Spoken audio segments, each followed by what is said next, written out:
lay down your arrows, 'cause they're sure to pierce the skin. Okay. And the school is in a panic, and I'm in the library. I've got students down under the tables, kids. Heads under the table. I saw a student outside. I was in Harvard earlier, God. Okay. I was on hall duty. I saw a gun. I said, what's going on out there? And he turned the gun.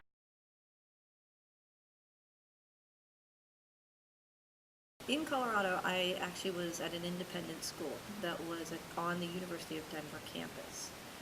And it was just on the edge of Jefferson County Public Schools, and then I lived in Jefferson County Public Schools, and my children went to Jefferson County Public Schools.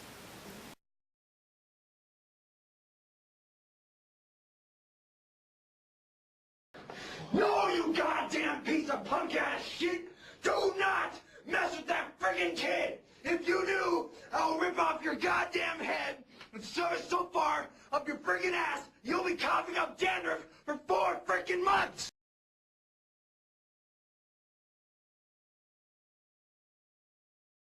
Look, I don't care what you say. If you ever touch him again, I will frickin' kill you. I'm gonna pull out a goddamn shotgun and blow your damn head off. Do you understand, you little worthless piece of crap? To watch kids.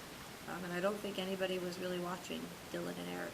I think there were some warning signs, but not enough that you would think that this would happen. You know, now in hindsight, and all the other shootings that we've had, would we probably see it.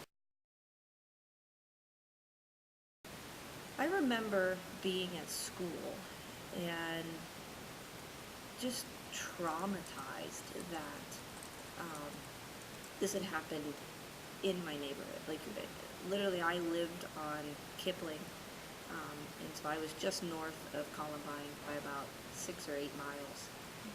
I didn't at the time know anybody teaching there or in the school as a student. But I remember just being new to teaching myself, and thinking, they had said that a teacher was killed. And I think that was one of the things that's just, you know, students were killed, but then you knew that there was a teacher that had probably tried to save kids.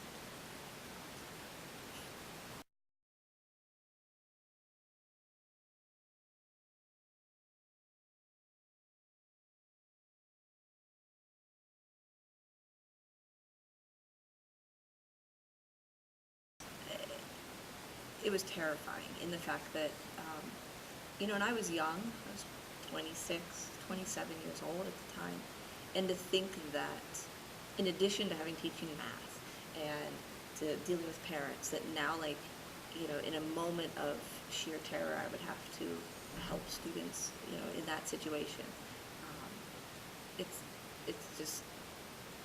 It's heartening to think of what would you do if that happened in your school. I told you previously that if I knew somebody who was on the SWAT team, the first responders, and what he spoke about, you know, the fire alarms went off, like they never stopped going off, and the sprinklers were on. And so you're trying to control the chaos with the fire alarms and the sprinklers and kids running everywhere. And you don't know who the shooters are. They made their way toward the front door. They knew they were facing bombs and booby traps. That they were on the roof, that they were in the front of the school, that they were in the back of the school. We didn't know where the suspects were. Worried those open front doors could be a trap, they found another way.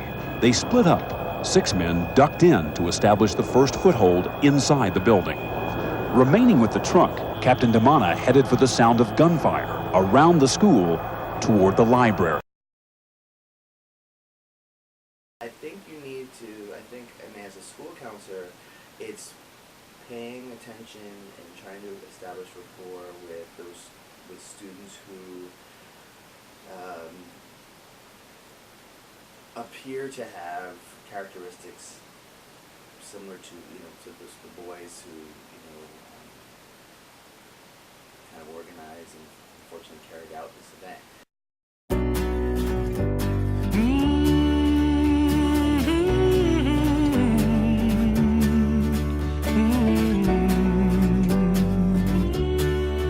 Mm-hmm.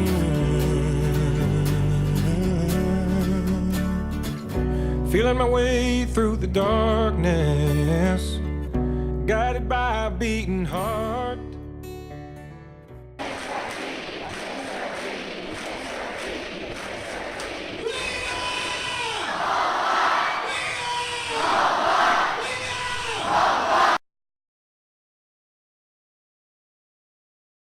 Did my first assembly back in September of 1996.